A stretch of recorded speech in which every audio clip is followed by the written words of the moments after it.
Okay, so we were working on manslaughter. I'm sorry, we're talking about murder and working on malice aforethought. So I ended the last video. This is going to be this is going to be part 7.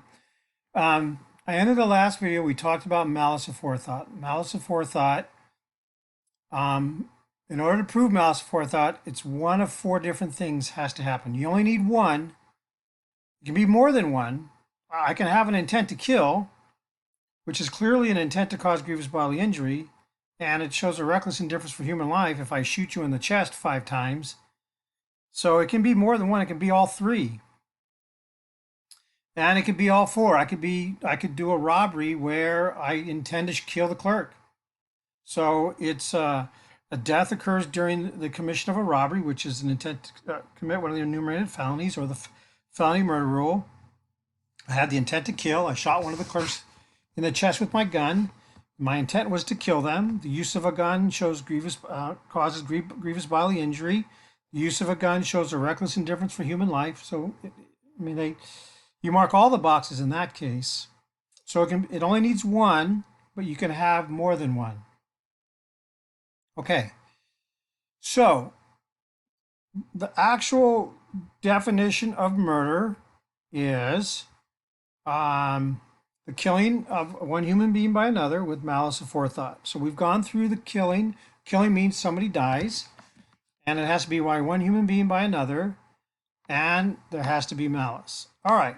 So there are other rules that also attach to murder, and we're going to go through those other rules. So in your notes, you may want to have one set of notes to just talk about the killing of one human being by another, the definition of malice aforethought with the 4 different ways to establish or to show malice, right? And then here are all the other rules that go with malice. So, vicarious liability, death during the commission of a crime, death of a victim or bystander committed by an officer or victim, vicarious liability. Defendant is not liable for the death of his accomplice in a robbery where defendant did not participate in any conduct which provoked the lethal response by the victim. Okay, what happens if you are engaged in a crime, okay, one of the enumerated felonies, and a death occurs? So let's say that you commit robbery and the clerk takes out a gun to defend themselves with the robbery, and a firefight begins. So the clerk is shooting at the suspect is shooting at the clerk shoots their gun, misses the suspect, but kills a bystander. Who's responsible for that death? Answer: the person committing the robbery, because they are going to be criminally liable for not only the death that they directly caused, but any other death that occurred as a part of the crime that they committed. So if a police officer kills a bystander, if a police officer gets killed, if somebody who comes to the rescue of a victim accidentally kills somebody, the defendant's still going to be criminally liable for that death. So, but they're not responsible for the death of one of their co-conspirators or accomplice. So if there's 2 people that go in to commit a robbery, one of the suspects is killed and the other one lives, the person who lives is not going to be responsible for the other person's death. Now here's the year and a day rule. So the year and a day rule is a common law rule. So put that down, common law rule. And it says that if you die within a year and a day of the actual crime, the person's still going to be held liable for the murder. So under the common law, if I shot my sister-in-law, and she's in the hospital for a year, or she suffers these injuries and she stays alive for a year, but she succumbs to the injuries within a year and a day of the date that I shot her, I'm going to be responsible for that. I'm going to be the direct cause of that death. So the prosecutor doesn't have to prove that the cause of death was from the original gunshot wound. It's going to be assumed. Now, that's the common law. In California, we have 3 years in a day, and other states have more than a year because of modern medicine and modern technology. Somebody can stay alive for a lot longer. They can be in a reduced, self-induced coma. They can be, you know, use doctors can use other methods to keep them alive for long periods of time. So even if the doctors can keep someone alive for a period of time, the perpetrator or the suspect can still be held liable for the murder if they die within, in California, 3 years in a day, and common law, 1 year in a day. So what happens if you have improper medical treatment? So here, I shoot my sister-in-law, and the truth is she would have lived had she received proper medical care, but a doctor makes a mistake, right? Let's say she's allergic to one of the medications that she's given when she goes to the hospital. Nobody knows that she has this negative reaction to the medicine, but a doctor administers this chemical to help her survive. Her body has a bad reaction, and as a result, she dies, not from the gun wound that I caused, but from from her body responding to the medication. Who's responsible for the murder, or who's responsible for her death? The medical personnel or me, who put the gunshot wound? So here's the rule: the treatment as a contributing factor. So the fact that he used some type of medicine that contributed to the death is not going to relieve me of liability. If the treatment is just a contributing factor. So meaning that if I was going to die, let me put it this way: if I was going to die anyway, if I was going to die, and the doctor did something that accelerated the death, so instead of me dying in 6 hours, they prolonged my death for 6 days, I'm still liable for the death, right? If the doctor makes a mistake and it accelerates the death, in other words, I could have lived for 6 months, but I was going to die, and now the doctor did something or the hospital did something and my death is accelerated. It's a contributing factor, but I'm still going to be liable for that death. So if the doctors are acting reasonably, if they're acting with, put it another way, it's foreseeable that doctors will make a mistake. And if the mistake is a contributing factor, I'm still on the hook for the death. Because doctors, even though we like to think doctors are perfect, they're not. Even though we like to think that hospitals do everything perfectly right, they don't.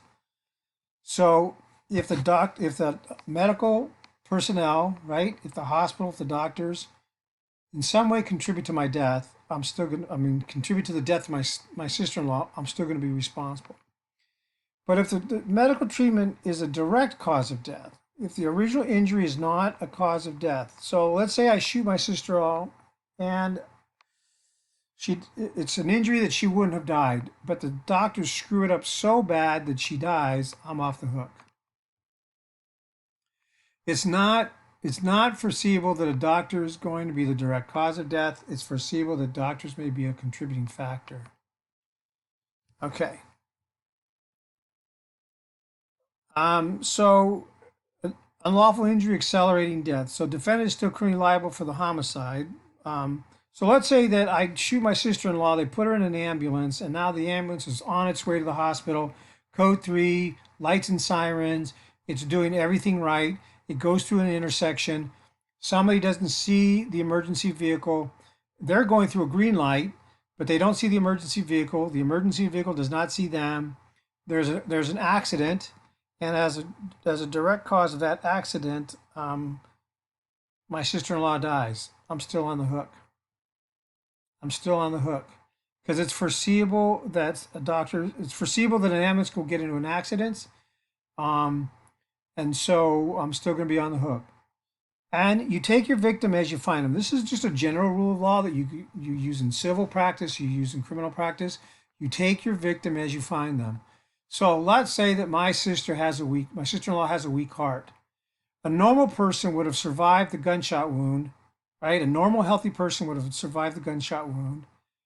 But because my sister-in-law has a weak heart and she dies from the gunshot wound, and that can show that, oh, she would have lived, but the woman already had a weak heart, or she had a bad liver, or, you know, um, whatever reason, physically she wasn't in good shape, and she died, and this accelerates the death, or even causes her to die, where somebody else would have lived.